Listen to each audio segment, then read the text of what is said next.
the social media killer. He brutally murdered 2 women. Then TikTok made him famous. His face tattoos got 50 million views. On October 4th, 2019, 2 women disappeared from a quiet Florida town. Search teams found nothing for 3 agonizing days. But no one could predict that this double murder would become a social media phenomenon that exposed the darkest side of algorithmic culture. I'm David Harrington. 24 years investigating crimes, FBI, cold cases, serial killers. But this case disturbed me differently. Not because of the violence, because of what happened after. Because millions of people defended a killer they'd never met, solely because he had tattoos they thought looked cool. What city are you watching from today? If this story matters to you, subscribe to Dark Case Files. Your support helps us tell the stories that need to be heard. This isn't just a murder case. It's a case study in how algorithms can manipulate justice, how attractiveness can override empathy, and how 2 murdered women became footnotes to a viral trend. Chapter 1. The Disappearances. October 4, 2019. Cape Coral, Florida. Jennifer Rodriguez, 35, kissed her 7-year-old daughter Emma goodbye at 7:30 a.m. "See you tonight, sweetheart." She waved as the school bus pulled away. Emma waved back, little hand pressed against the window. Jennifer never came home. By 8:15 a.m., her phone went dead. GPS vanished near a gas station. Her boss called at 10 a.m., no answer. By 2 p.m., her mother Patricia filed a missing person report. "My daughter would never disappear," she told police, voice shaking. Something terrible happened. That same afternoon, Diane Ruiz, 43, texted her friend Maria about a job interview. "Meeting with a guy about an assistant position. Sounds promising. I'll call tonight." Diane was unemployed 4 months, desperately needed work. She left her apartment at 1:30 p.m. wearing her best thrift store blazer. Diane never called that night. 2 women, same town, same day, both phones dead within hours. Cape Coral police knew immediately this was no coincidence. Search teams mobilized, helicopters circled, volunteers searched streets. At home, Emma kept asking her grandmother, "Where's Mummy? When's Mummy coming home?" No one could answer. For 3 days, searchers found nothing. Then a truck driver pulled over on a lonely highway, walked into the woods, and discovered something that would haunt him forever. Chapter 2. The Body. October 7th, 2019, 6:32 a.m., Fort Myers.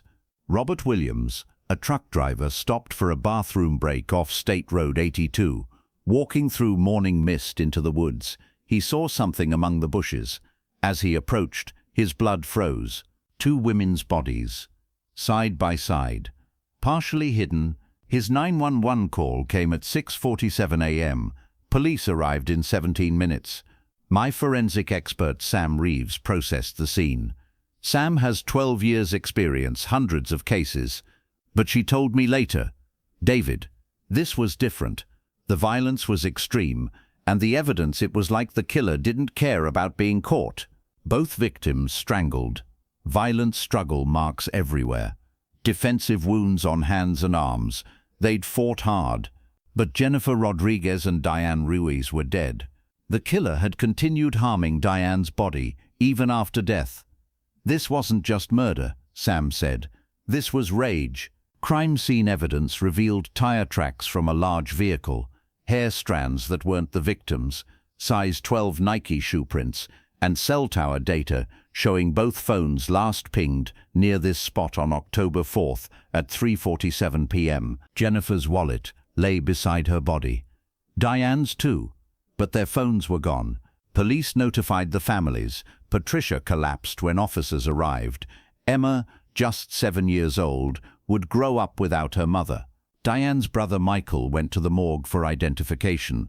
When they pulled back the sheet, he couldn't recognize his own sister. The violence had been that severe. 2 families destroyed. 1 little girl orphaned. But police already had their suspect, because security cameras captured everything, including a man whose face was impossible to forget. Chapter 3. The tattooed suspect. Detective Marcus Torres reviewed surveillance footage from every camera within 5 miles. The breakthrough, Shell gas station, Pine Island Road, October 4th, 7:58 a.m. A blue Nissan Altima pulls in. A man steps out, young, white, medium build, his face completely covered in tattoos. Joker smile lines across his forehead. Glasses-shaped tattoos around his eyes. Red-black Deadpool patterns on his cheeks. Dragon on his neck. 2 minutes later, Jennifer arrives in her Toyota Camry, starts filling her tank. The tattooed man approaches her. They talk. Jennifer seems hesitant, then agrees to something. She gets her purse, locks her car, and gets into his Nissan. They drive away at 8:14 a.m. Jennifer's Camry stays at the station. Second camera, Walmart parking lot, 10:37 a.m., same day.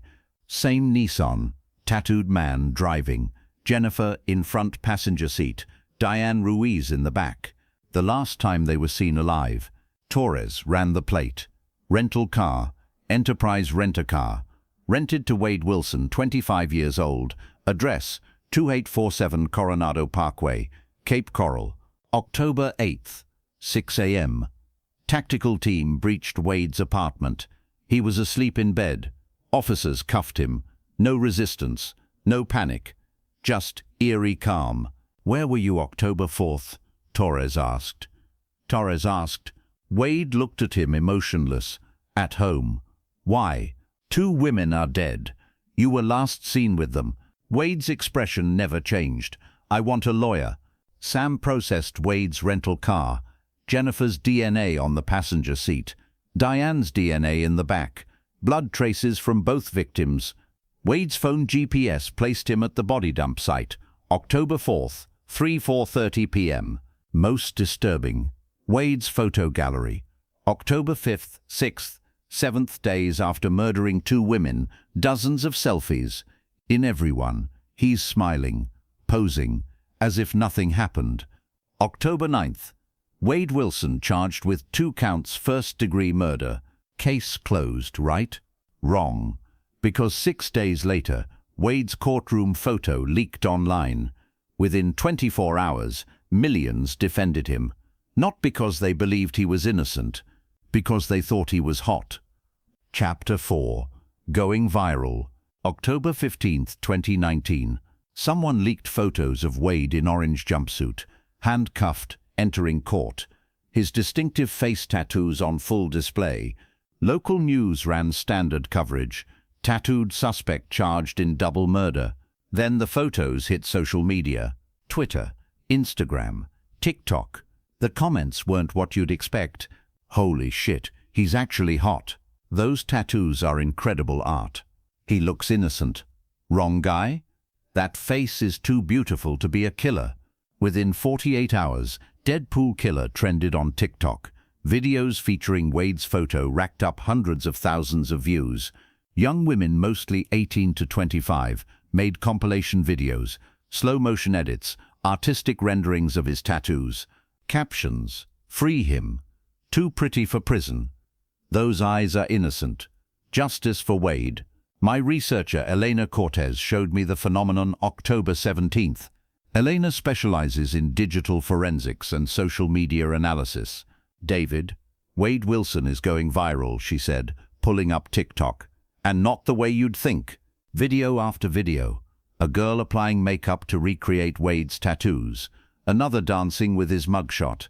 Another creating romantic montages with text. "When you're too beautiful for this cruel world." Each video, millions of views, hundreds of thousands of likes. Comments expressing attraction, sympathy, even love for a murder suspect. "2 people are dead," I said. "A child lost her mother. And people are making fan edits?" Elena showed me the hashtags. Free Wade, 4.2 million posts. Wade Wilson, innocent, 2.8 million posts. Deadpool killer is shot, 6.1 million posts. How is this happening? The algorithm, Elena explained. TikTok prioritizes engagement. Wade's appearance is visually striking. The tattoos make him aesthetic, edgy, interesting. Users engage because it's entertaining, emotional, visual. TikTok allows this. They categorize it as true crime and aesthetic. The platform doesn't differentiate between respectful discussion and thirsting over a suspect. It's all engagement. Fan pages appeared on Instagram. Justice for Wade Wilson accounts with thousands of followers. Profile pictures changed to Wade's image. Some got temporary tattoos, mimicking his face art. Change.org petition. Free Wade Wilson. Innocent man wrongly accused. Over 100,000 signatures in 2 weeks. Justifications in comments. Police are corrupt. Wade's framed.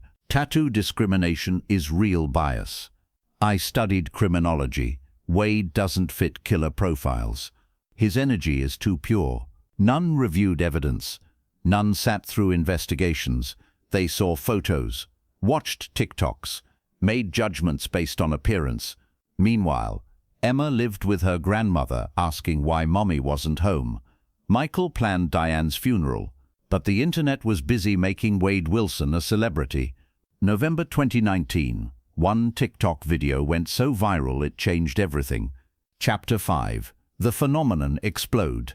November 12, 2019. User @SamanthaJustice posted a video viewed over 50 million times.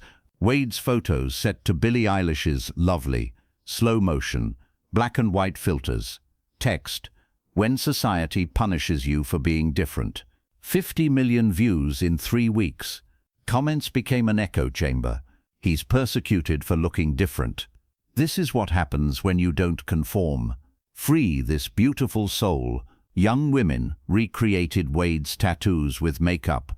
YouTube tutorials. Deadpool killer makeup tutorial. 3.2 million views. Halloween costumes based on his appearance. Deadpool killer aesthetic became a trend. Someone sold merchandise. T-shirts with Wade's face. Phone cases. Stickers. Proceeds supposedly for Wade's legal defense. Wade Wilson, accused double murderer, became a brand. Elena tracked the analytics. Average views pro-Wade content, 5.2 million. Average views victim content, 47,000. A 100-fold difference.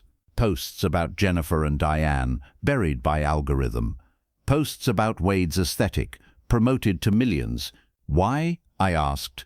Engagement feedback loop. Elena explained. Arguments in comments. More comments mean higher metrics. Higher metrics mean more promotion. Platform doesn't care. It's destroying families. Viral content means ad revenue. Wade content generated millions in impressions. In court, defense attorneys noticed and weaponized it. November hearing, attorney Robert Schilling argued, Your Honor, my client cannot receive fair trial. He's judged by appearance, not evidence. Public opinion based on prejudice against unconventional looks. Stunning irony. Wade defended using the exact argument that should condemn him, people judging on appearance, not evidence. Except judgment overwhelmingly favored him. Judge Nicholas Thompson addressed it. Court is aware of social media attention. That's why we'll implement strict protocols, ensuring jury impartiality. But how ensure impartiality when millions of potential jurors decided defendants' guilt or innocence from TikTok videos? While internet debated Wade's innocence based on tattoos, victim families watched in horror. What they experienced changed their lives forever. Chapter 6. Forgotten Victims. December 2019. Jennifer's father, Robert Rodriguez, 68, retired postal worker, held a press conference December 5th. Standing at podium, hands shaking. My daughter Jennifer was 35, a mother, a worker, a good person. She volunteered at Emma's school, donated to food banks. She was kind. Voice breaking. My granddaughter Emma is 7. She asks every day when Mummy's coming home, how do I explain that millions defend her mother's killer online, that they think he's handsome?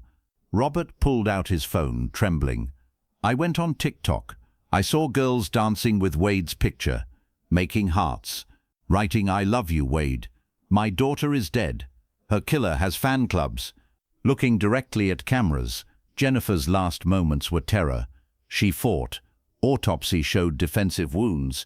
She scratched, struggled, tried surviving for Emma, for me, and he strangled her anyway, then took smiling selfies the next day. Voice rising. Where are TikToks for Jennifer? Where are 50 million views for her story? Where's justice? The video got 89,000 YouTube views.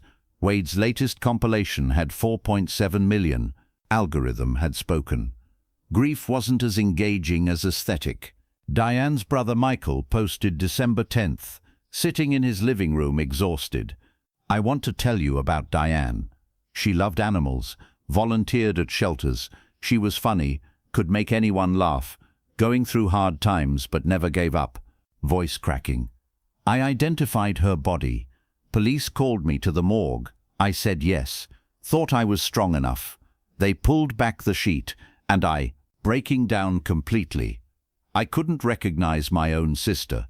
The violence, what he did, she wasn't even, couldn't finish.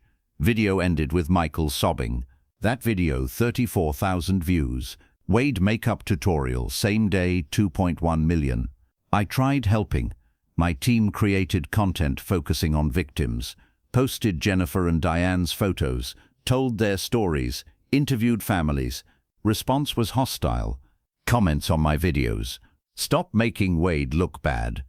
This is propaganda. FBI shill framing innocent man. Wade is innocent. Those women probably deserved it. That last comment on a video about a murdered mother. Someone typed those words. I reported it. TikTok response. This does not violate community guidelines. Elena analyzed why victim content performed poorly. Emotional payload. Victim stories are sad, heavy, uncomfortable, make people feel bad. Wade content makes people excited, attracted, entertained. Algorithm prioritizes engagement and happiness. Grief doesn't sell, sex appeal does. Even for a murderer, especially then, transgressive nature makes it more engaging. Cognitive dissonance generates massive engagement. Social media had gamified tragedy. The killer was winning. January 2020. Trial begins. Something unprecedented during jury selection exposed how deeply social media corrupted this case. Chapter 7. The Trial. January 2020. Lee County Courthouse. Judge Thompson faced a problem, seating an impartial jury when half the county formed opinions from TikTok. Jury selection normally takes days. This took 3 weeks. Court summoned 300 potential jurors, triple normal. Each completed questionnaires about social media use, pre-trial publicity exposure, case opinions. Results were alarming. Of 300 potential jurors, 2047 heard of case. 109 saw Wade's photos on social media. 127 admitted forming opinions, followed Wade Wilson fan accounts. 41 signed Free Wade petition. Free defense used this for dismissal grounds. Your Honor, my client cannot receive fair trial. Prejudicial social media coverage contaminated entire jury pool. Prosecutor Sarah Melton countered. Defense ignores majority of social media attention favored defendant. Jury pool biased in his favor, not against. Judge Thompson imposed complete social media blackout on selected jurors. No TikTok, Instagram, Twitter, Facebook, YouTube, Reddit during trial. Violation meant immediate dismissal and contempt charges. Additionally, sequestered jury rare in Florida. Jurors housed in hotel, supervised 24/7, no internet, monitored calls. After 3 weeks, 12 jurors and 4 alternates selected. Trial began. Prosecutor Melton's opening was clinical, devastating. Evidence will show October 4, 2019. Wade Wilson lured 2 women into his vehicle under false pretenses, drove them to remote location, strangled them to death, dumped bodies like trash, went home and took smiling selfies. She showed gas station footage. This is Jennifer Rodriguez, 8:02 a.m., October 4th. Alive. Has daughter at home. Watch. Jury watched Wade approach Jennifer. Saw conversation. Saw Jennifer enter his car. Jennifer Rodriguez never seen alive again. Body found 3 days later. Strangled. Next image. Walmart footage. 10:37 a.m. same day. Wade's vehicle. Backseat. Diane Ruiz. Alive. Texted friend about job interview. Hopeful. Watch. Jury watched Nissan in parking lot. Then drive away. Diane Ruiz never seen alive again. Body found next to Jennifer's. Also strangled. Pause. Defense will make this complicated. Mental illness. Difficult childhood. Society's prejudices. But this case isn't complicated. Wade Wilson murdered 2 innocent women. Evidence is overwhelming. You will have no doubt. Wade Wilson is guilty. By defense attorney Schilling's opening differed. Wade Wilson is human. Not monster. Not meme. Human with mental illness, trauma, abuse history. Walking toward jury. Yes, Jennifer Rodriguez and Diane Ruiz are dead. Tragedy. But my client isn't responsible, how prosecution suggests. Wade suffers severe mental illness, documented paranoid schizophrenia, bipolar disorder, complex PTSD from childhood abuse. Prosecution shows Wade was with these women. We don't dispute that, but they cannot show Wade's mental state. Voices he hears, delusions he experiences, reality fundamentally different from ours. This isn't whodunit. Question of criminal responsibility. Evidence will show Wade Wilson, in his mental state, could not form intent required for first-degree murder. Trial lasted 6 weeks. Evidence was extensive. Sam testified about forensics, DNA, fibers, GPS, all pointing to Wade. Medical examiner testified about autopsies, strangulation, defensive wounds, time of death. Detective Torres testified about investigation, surveillance footage, rental car, cell phone records. Most dramatic moment. Prosecution called Wade Wilson himself. Against lawyers' desperate advice, Wade insisted on testifying. What he said shocked everyone and finally pierced the social media illusion. Chapter 8. The Confession. February 18th, 2020. Courtroom packed. Media across Florida. Victim families. Court watchers. Everyone wanted hearing Wade speak. Wade wore a suit. Tattoos visible but softened. Sworn in. Prosecutor Melton approached. Mr. Wilson, where were you October 4th, 2019? Cape Coral. Driving around. Did you encounter Jennifer Rodriguez? Pause. Yes. Where? Gas station. We talked. Her car had trouble. I offered help. What happened? Offered her ride to mechanic. Did she accept? Yes. Where did you take her? Long pause. Wade stared at hands. Mr. Wilson, where did you take Jennifer Rodriguez? Didn't take her to mechanic. Where? To Woods, off Route 82. Gasps. Robert started crying. What happened in Woods? Wade looked at jury, eyes empty. I killed her. Courtroom exploded. Judge banged gavel repeatedly. Melton continued. You killed Jennifer Rodriguez? Yes. How? Strangled her. Why? Don't know. Just did it. What about Diane Ruiz? Yes. When? Same day. Few hours later. How did you encounter Diane? Saw her at Walmart. Told her I had job. She needed money. Got in car. What happened? Took her same place. Woods. Killed her too. Robert sobbing. Michael head in hands. Do you feel remorse? Wade looked confused. I don't really feel anything. Defense brought psychiatric experts testifying about Wade's mental illness, inability understanding right from wrong. But confession did damage. Wade admitted calmly, clearly, to murdering 2 women. Just because. Jury deliberated 8 hours. Verdict: guilty, first-degree murder, both counts. Sentencing 3 days later. Death penalty. Robert gave victim impact statement. Wade Wilson took my daughter from Emma, from World. She was kind and good. He strangled her and threw her away like garbage. No punishment severe enough. Michael couldn't speak, just sobbed. Wade showed no reaction. Death by lethal injection, sent to Florida State Prison, awaiting execution. Trial over. Justice legally served. But on social media, different narrative forming. Despite confession, evidence, conviction, millions still defended Wade Wilson. A documentary releasing today reveals why. Chapter 9. Today, Wade sits on death row as I record this. Appeals continue. Won't be executed for years, possibly decades. But social media phenomenon never stopped. Even after confession, conviction, Wade's TikTok fanbase remained loyal. New narrative emerged. Wade coerced into confessing. System failed him. Mental illness isn't crime. Hashtag justice for Wade persists. New content still goes viral. Emma Rodriguez is 12 now. Middle school. Soon she'll use TikTok. She'll find videos praising her mother's killer. Robert told me recently, how do I explain millions think her mother's murderer is attractive? That they defend him? Michael moved to Oregon. Quit social media. Therapy twice weekly. I can't heal. Everyday new Wade content.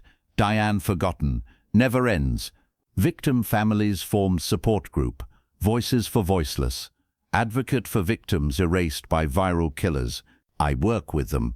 My team continues investigating, telling victim stories, fighting algorithmic injustice.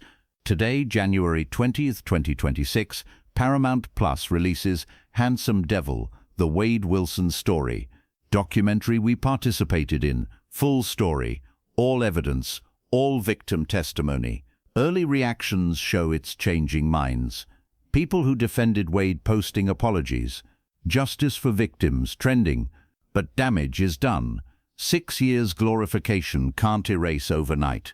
This case taught painful lessons. Algorithms prioritize engagement over truth. Killer's aesthetic beat victims' humanity. Because one generated clicks, other generated discomfort. Attractiveness can override empathy. People excused murder because murderer had interesting tattoos. We're vulnerable to manipulation. Smart people signed petitions freeing confessed killer because TikTok made him sympathetic. Platforms prioritize profit over ethics. TikTok could have stopped Wade fan content. Didn't. Too profitable. Victim families suffer twice from crime. Then society's response. Question isn't how this happened. Question is how we stop it happening again. There will be another Wade Wilson, another viral killer, another family watching loved one forgotten. We can change this. Choose truth over trends. Victims over aesthetics. Justice over engagement. Jennifer Rodriguez was a mother. Diane Ruiz was a sister. Real people with real families. Remember them. Not the man who killed them. Thank you for watching. Difficult story but necessary. If this resonated, think about what you share on social media. What you like, what you amplify. Support victim families. Remember their names. Fight algorithmic injustice. Dark Case Files continues telling these stories. Truth matters. Victims matter. Next video, another untold case. Until then, take care. Remember, Jennifer Rodriguez, Diane Ruiz. We will never forget them. David Harrington, Dark Case Files.